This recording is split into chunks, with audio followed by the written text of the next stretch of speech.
आंखें फटी की फटी रह गई, मुंह खुला रह गया कंस का, भय से पैर कांपने लगे, कंठ रुध गया। इतना प्रयास किया मैंने, बालकों को, इतने बालकों को मारा, लेकिन मेरा काल अभी भी जीवित है। थर थर कांपने लगा। अत्याचार की सारी सीमाएं इसने तोड़ दी हैं, मानो पाप का घड़ा भरने ही वाला है। इसने सारे पाप की सीमाएं तोड़ दी और इतना अत्याचार, इतना क्रूर पाप कर्म इसने किया है।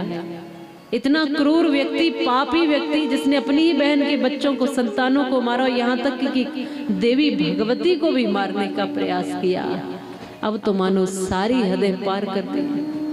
क्रूर है, क्रोध आता है, बुरा लगता है। आज तक भी कोई अपने बालक का नाम कंस तो नहीं रखेगा, क्योंकि वो था ही पापी, क्रूर था। कोई ऐसा बनाना नहीं चाहता अपनी संतानों को, अपनी संतानों को वैसा नहीं बनाना चाहता। पर बताइए, सही मायने में बताओ कि जो लोग, जो माता पिता अपनी संतानों को कोख में ही मार देते हैं, क्या वो कंस से भी ज्यादा पापी नहीं है? कंस का पाप दिखता है, लेकिन हमको हमारा पाप नहीं दिखता। कंस के भीतर के अत्याचार, बुराइयां, राक्षसी भाव दिखता है, लेकिन हमारे भीतर की बुराइयां और राक्षसी भाव नहीं दिखता हमको।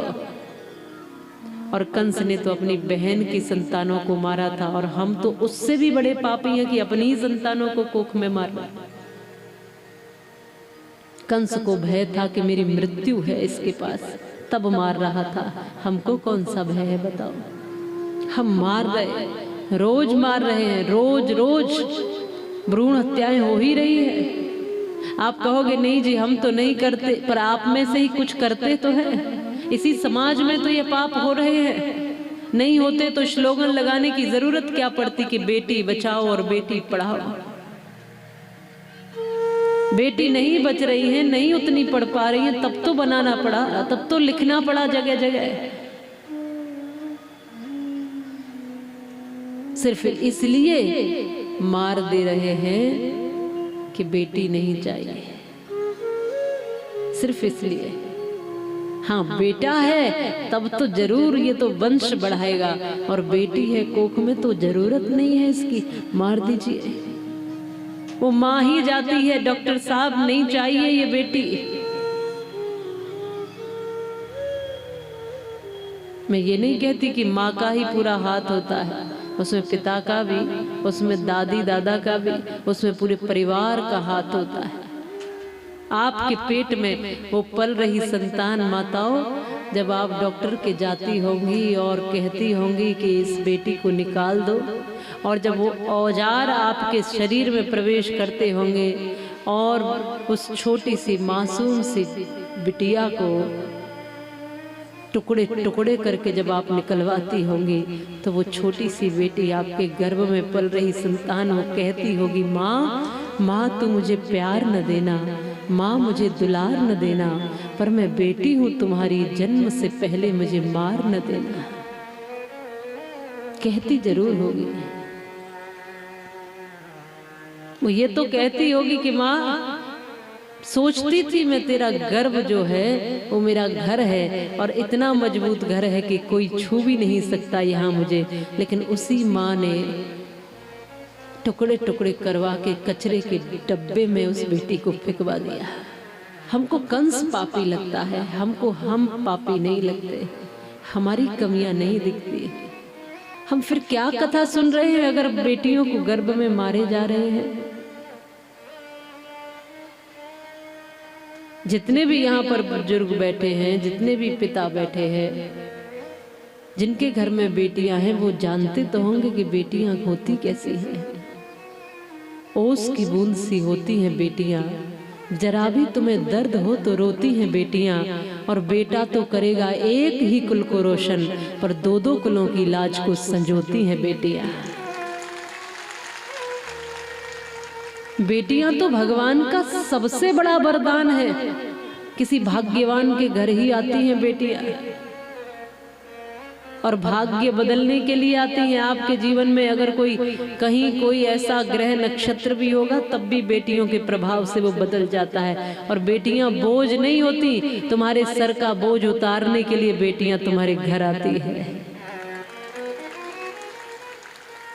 भगवती की कृपा होती है तभी भगवती प्रकट होती है आंगन में। बेटियां भगवान का सबसे बड़ा वरदान है। बाप की पगड़ी है, माँ का रेशमी परिधान है। बेटियां घर की पुरानी खिड़कियों को खोलती हैं और बेटियां घर में हो तो घर की दीवारें भी बोलती हैं। बेटियों ने घर का हरदम नाम ही रोशन किया है। वक्त पर बनकर के मीरा जहर का प्याला पिया है। हाथ में तलवार लेकर लक्ष्मी बाई बनी है। इंदिरा बनके समूचे विश्व के आगे तनी है। सुरलता मंगेशकर सुर के समंदर डोलते हैं। और नादान है वो लोग जो बेटियों को बेटों से कम तोलते हैं। आपका बेटा सुख देगा लेकिन बेटियों को मार करके नहीं। बेटियां मारने के लिए नहीं है। बेटियों को जीवन दो तो आपकी बेटियां भी सुख देंगी और बेटे भी।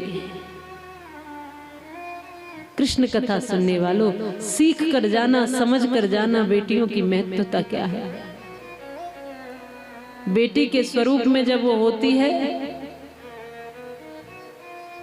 तब अपने पिता की चिंताएं नहीं देख सकती। तुम जब बाहर से आए होंगे, हो सकता है कि एक बार को बेटा देखकर तुम्हें इधर उधर हो जाए, लेकिन बेटी इधर उधर होगी भी तब भी दौड़ कर आएगी। और कभी तुम चिंता में रहेंगे, उसको बताएंगे भी नहीं कि कोई चिंता है, तब भी वो तुम्हारे माथे की लकीर देखकर समझ जाएगी कि पिता को कौन सी चिंता है। कोई तो बात है। कोसों दूर भी रहेंगी बेटियां तब भी जानती हैं माता पिता के लिए। समझने का प्रयास करना। यह बेटियां पिता की समस्त पीड़ाओं को हरने के लिए भगवान से कितनी प्रार्थनाएं करती हैं। जब बहन के स्वरूप में होती है तब रक्षा सूत्र बांधकर भाई की कलाई पर उसके मंगल की कामना करती है। जब पत्नी के स्वरूप में ये आती है तब मांग में सिंदूर भरकर और न जाने कितने कितने व्रत उपवास करके लंबी उम्र की कामना करती है। और जब माता के रूप में होती है यही बेटी तो अपनी संतान को न जाने सब कुछ अपना जीवन दे करके भी आगे बढ़ाना चाहती है। सब कुछ सर्वस्व न्यौछावर कर देती है संतानों पर। जरा चिंतन करो, इतनी बोझ क्यों लगती हैं बेटियां। पहली बात तो उसको पैदा ही नहीं होने दिया जा रहा है। और आप देखेंगे कि कितना अनुपातों में अंतर आ रहा है। आप देखेंगे कि कहीं तो ऐसा वातावरण है कि आपके बेटों के लिए बहू नहीं मिल रही। बहुत मुश्किल हो रही है।